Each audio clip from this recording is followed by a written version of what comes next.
அனைவருக்கும் வணக்கம். இந்த வீடியோல நம்ம பார்க்க போகின்ற தலைப்பு ஜாமக்கோல் பிரசனம். கேள்வி கேட்காதவர் பிரசனம். பகுதி 2. பகுதி 1.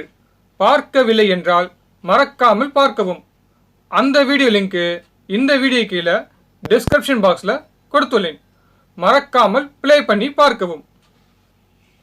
வந்திருக்கின்ற வாடிக்கையாளர் நம்ம கிட்ட கேள்வி கேட்டால் ஈஸியாக பதில் சொல்லிவிடலாம். ஆனால் வந்திருக்கின்ற வாடிக்கையாளர் நம்ம கிட்ட கேள்வி கேட்க லேட் பண்ணாலும் அல்லது வந்திருக்கின்ற வாடிக்கையாளர் நம்ம கிட்ட கேள்வி கேட்க தயங்கிக்கிட்டு இருந்தாலும் நம்ம ஜாமக்கோல் பிரசனத்தின் மூலமாக ரொம்ப சுலபமாக கண்டுபிடிக்க முடியும். உங்கள் கேள்வி இதுதான், இந்த விஷயமாகத்தான் நீங்க என்ன பார்க்க வந்திருக்கீங்க, நான் கேட்ட கேள்வி சரிதானே என்று சொன்னால் ஆமாம் என்று ஒத்துப்பாங்க. என்ன சார் இது, ரொம்ப ஆச்சரியமா இருக்கிறது, நான் ஜாதகமும் கொடுக்கவில்லை, என்னுடைய கேள்வியும் உங்களிடம் கேட்கவில்லை, இந்த விஷயமாகத்தான் நான் உங்களை சந்திக்க வந்தேன் என்பது எப்படி உங்களால் மிக துல்லியமாக சொல்ல முடியுது என்று கேட்பாங்க. அதாவது எப்படி சொல்றது, எனக்கு ஜாமக்கோல் ரொம்ப பிடிக்கும். நீங்களும் ஜோதிடர் ஆயிட்டீங்கன்னா உங்களுக்கும் ஜாமக்கோல் ரொம்ப பிடிக்குங்க. எல்லாமே ஒரு அனுபவம் தான். நான் ஜோதிடத்தை அதிகமாக நேசிப்பவன், அதே மாதிரி ஜோதிட நண்பர்களையும் அதிகமாக நேசிப்பவன். பலன் சொல்றதுல எனக்கு மிகவும் துல்லியமாக பலன் எடுத்து சொல்லுறதுதான் எனக்கு ரொம்ப பிடிக்கும். எனக்கு இந்த வார பலனு, மாத பலனு, ராசி பலனு, அப்புறம் தின பலனு, இந்த மாதிரி பொது பலன் சொல்றதுலாம் பிடிக்காது. அதனால என் வீடியோவில் பார்த்தீங்கன்னா அந்த டாப்பிக்கை நான் டச் பண்ண மாட்டேன். அதே மாதிரி கிரகத்துக்கு டோர் நம்பர் வச்சு பலன் சொல்றது அதுவும் எனக்கு பிடிக்காது. ஜாதகம் பார்த்தாச்சா, பார்த்து நமக்கு என்ன ஆய்வு பண்ணணுமோ அது மட்டும் எடுத்து வச்சுக்கிட்டு யார் யார் சம்மந்தப்பட்டிருக்காங்க, எந்த கிரகத்தால் பாதிக்கப்பட்டிருக்கு, என்ன விஷயம் பார்த்து அதை ஈஸியாக ஃபில்டர் பண்ணி வச்சிட்டோன்னா கரெக்டாக பலன் சொல்லலாம். சொல்கிற பலன் மிஸ் ஆகாது.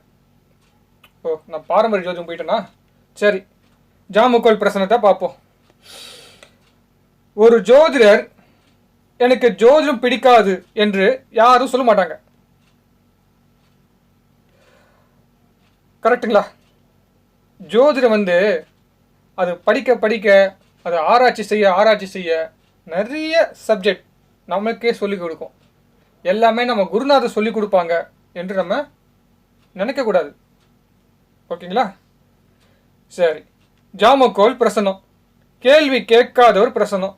பகுதி 2 பார்ப்போமா? வாங்க சப்ஜெக்டுக்குள்ள போயிடுவோம். ஸ்கிரீன்ல தெரிகின்ற ராசி கடத்தை பாருங்க. உதயம் ஆருடம் சஷ்டாஷ்டகமாக இருப்பதால் இதற்கு பெயர் வேதை பிரசனம். இந்த விஷயம் நான் பல முறை சொல்லியிருக்கேன், இருந்தாலும் சொல்ல வேண்டியது என்னுடைய கடமை. ஓகே. குடும்பஸ்தானத்தில் கவிப்பும் மாந்தியும் இருப்பதால், இவை இரண்டும் உதயத்தை நோக்கி வருவதால், ஆறிடத்திற்கு 7 கவிப்பு கூடவே மாந்தியும் இருப்பதால் குடும்பத்தில் கணவன் மனைவி பிரச்சனை அதிகம் ஏற்படும். கணவன் மனைவி பிரிந்து விடுவார்கள். துலாராசி இல்லையா, சும்மா விடுமா? சுக்கிரனுடைய மூலத்திரிகோண வீடு, அது காற்று ராசி, உள்ள ராகு சாரம் வரை இருக்கு. அதனால தான் இந்த பலனை சொன்னேன். ஆமாம் சார், ஒரே பிரச்சனை சார், குடும்பத்தில் தாங்க முடியாத பிரச்சனை சார், பிரிஞ்சா போதும் என்று இருக்கும், விஷயத்தை நீங்களே உடச்சி சொல்கிறீங்க சார் என்று சொன்னாங்க. நிறைய அனுபவம் ஜாமக்கோல் பிரசனத்தில் சொல்லிகிட்டே போகலாம். சரி, நம்ம ஸ்டோரிலாம் வேணாம், சப்ஜெக்ட் பார்த்தாலே போதும். அப்பப்போ இந்த மாதிரி தாங்க சொல்லுவேன் நான், கொஞ்சம் டைம் எடுத்துக்கும். வேறு ஒன்றும் இல்லை. சரி, ஸ்க்ரீனில் தெரிகின்ற ராசி கட்டத்தை பாருங்கள். உதயாதிபதி 10ல் உச்சமாக இருப்பதால், மேலும் உதயமும் தொழில்காரன் சனி சரராசியில் இருப்பதால் தொழில் அல்லது வேலை சம்பந்தமான கேள்வி இருக்கும். உதயத்தில் கவிப்பு இருப்பதால் ஜாதக செய்யும் தொழிலில் இன்ட்ரெஸ்ட் இருக்காது, ஜாதக செய்யும் வேலையிலையும் இன்ட்ரெஸ்ட் வராது. சொல்லுக்கும் செயலுக்கும் சம்பந்தமே இருக்காது. உதயத்தில் கவிப்பு இருந்தால் இதான் சொல்லணும். எந்த கேள்வி கேட்டாலும் சரி நெகட்டிவாக தான் சொல்லி ஆகணும். முடியாது, செய்யாதீங்க, வேஸ்ட்டு, அவசரப்படாதீங்க, இறங்கிட்டிங்கன்னா பாதிப்பு உங்களுக்கு தான்.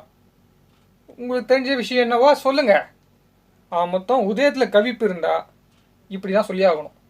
என்ன சார் நெகட்டிவாகவே சொல்கிறீங்க, பாசிட்டிவ் சொல்ல மாட்டேறீங்கன்னா? பிரசன்னம் பாசிட்டிவ் காட்டலையே, அதனால தான் நான் சொல்கிறேன். ஓகே, நெக்ஸ்ட் ஸ்க்ரீனில் தெரிகின்ற ராசி கட்டத்தை பாருங்கள்.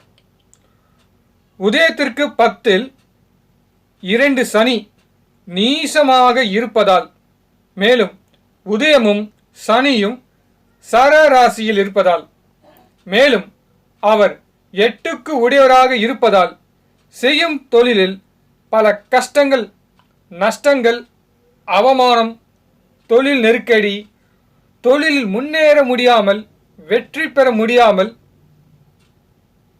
ரொம்ப கஷ்டப்படுவார்கள்.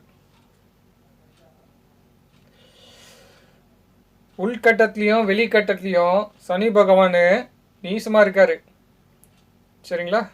தொழில் சம்பந்தமான கேள்வி கேட்டதுனால இந்த விஷயம் நான் எடுத்து சொன்னேன். எந்த தொழிலையும் அவசரப்பட்டு இறங்க வேண்டாம். ஓகே, உள்கட்டத்திலையும் வெளிக்கட்ட நீச்ச கிரகம் இருந்தால் அது எந்த காரகமோ, அந்த கிரகம் என்ன அந்த கிரகத்துடைய என்ன காரகமோ அதை நம்ம ஃபாலோ பண்ணி சொல்லணும்.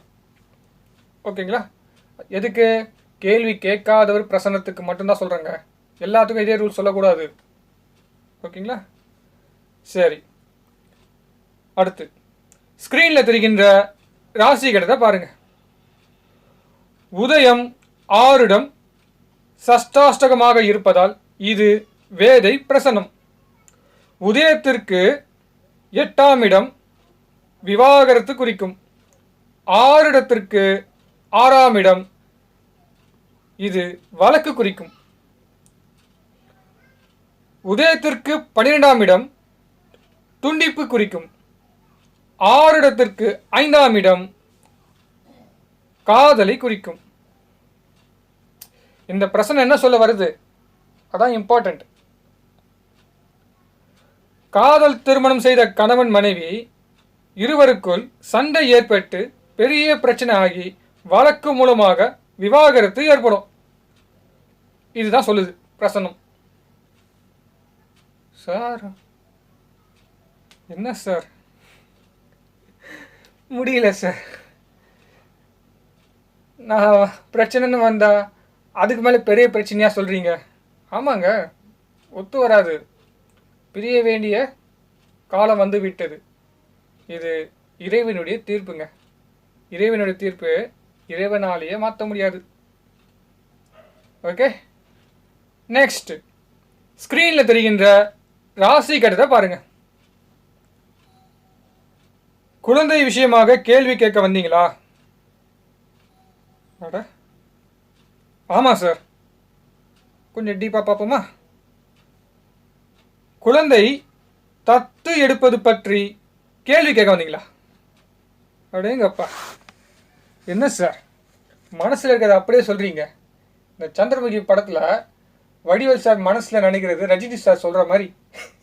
ஆமாம், இந்த கிளைண்ட் அப்படி தான் சொன்னார். இந்த எக்ஸாம்பிள் அதான் ஞாபகம் வந்துச்சு, அந்த படத்துடைய காமெடி. ஓகே, என்ன சொன்னேன்? குழந்தை தத்து எடுப்பது பற்றி கேள்வி கேட்க வந்தீங்களான்னு கேட்டேன். ஆமாம். எதை வச்சு சொன்னேன்? சொல்லணும் இல்லை? சொல்கிறேன். உதயத்திற்கு 5 6 இடம், அது குழந்தை ஸ்தானம். 6 இடத்திற்கு 9 உதயம், அது பாக்கியஸ்தானம். உதயத்திற்கு 2 குரு மாந்தி கவிப்பு இருப்பதால் குடும்பஸ்தானத்தில் புது நபர் வருகை மூலமாக குழந்தை கிடைக்காது. 6 இடத்திற்கு 10ஆம் இடம், அது கர்மஸ்தானம்.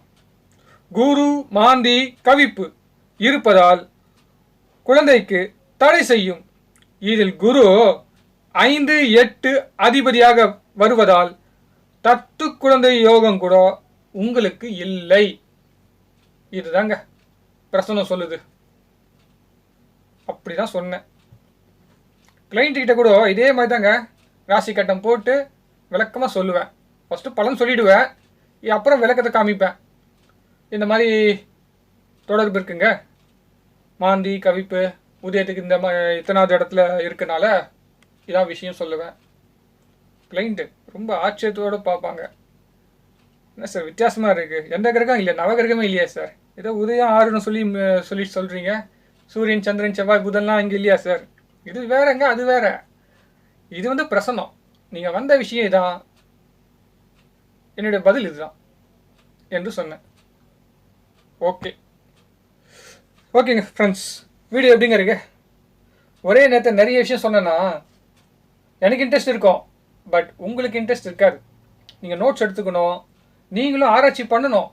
என்கிட்ட ஒரு விஷயம் கற்றுக்கிட்டிங்கன்னா அதை அத்தோடு விட்டுறக்கூடாது. நீங்களும் மற்றவங்க ஜாதகத்தை வாங்கி ஆராய்ச்சி பண்ணணும். அதே மாதிரி ஜாமக்கல் பிரசனத்தை ப்ராக்டிஸ் பண்ணணும். எந்த ப்ராக்டிஸும் பண்ணாமல் மற்றவங்க சொல்கிற விஷயத்த அப்படியே எடுத்துக்கிட்டே மட்டும் பத்தாது. நான் ஏற்கனவே சொல்லியிருக்கேன் என்னுடைய வீடியோவில், ஒரு நாளைக்கு மினிமம் 3 hours ஜோதிடத்துக்காக நீங்கள் நேரம் ஒதுக்கியே தீரணும். அப்போ தான் ஜோதிடர்கிட்ட நீங்கள் நெருங்க முடியும், ஜாதக பலனை ஈஸியாக சொல்ல முடியும். ஒரு ஜாதகத்துலேருந்து மினிமம் 25 பலன் சொல்ல தெரியணும். லக்னத்தை வச்சு சொன்னாலும் சரி, உள்ளே இருக்க லக்னத்தை பயன்படுத்தாமல் சொல்லவும் தெரியணும். எவ்வளோ விஷயம் இருக்குது உள்ள. என் வீடியோ ஃபாலோ பண்ணுறீங்க இல்லையா? வர்க்கோத்தமம், திரிசூன்யம், மாந்தி, வைநாசிகம், முடக்கு, அப்புறம் இந்த இந்து லக்னம், வேறு என்ன இருக்குது, புஷ்கர நவாம்சம், நிறைய விஷயம் இருக்குங்க. இதெல்லாம் ஜாதகத்தை பார்த்து நம்ம சொல்கிறோம். ஆனால் பிரசனம் வரும்போது அதுக்கும் கொஞ்சம் இம்பார்ட்டன்ட் கொடுக்கணும். பிரசனமும் இம்பார்ட்டண்ட், ஜாதக பலனும் இம்பார்ட்டண்ட். ஓகேங்களா? ரெண்டுமே பேலன்ஸ் பண்ணி பலன் சொல்லி ப்ராக்டிஸ் பண்ணிகிட்டே வாங்க, நீங்களும் சூப்பராக பலன் சொல்லலாம். ஆல் தி பெஸ்ட், வாழ்த்துக்கள். தேங்க்யூ. இந்த வீடியோ உங்களுக்கு பிடித்திருந்தால் மறக்காமல் இந்த சேனலை சப்ஸ்கிரைப் பண்ணுங்கள். அதை விட ரொம்ப முக்கியம், இந்த சேனலில் இருக்கக்கூடிய ப்ரீவியஸ் வீடியோவை மறக்காமல் பார்க்கவும். உங்களுக்கு தேவையான தலைப்பு நம்ம சேனலில் அதிகமாக இருக்குது. மீண்டும் வேறொரு தலைப்புடன் விரைவில் சந்திப்போம். உங்கள் அன்பு நண்பன் கார்த்திக் பாபு. நன்றி, வணக்கம்.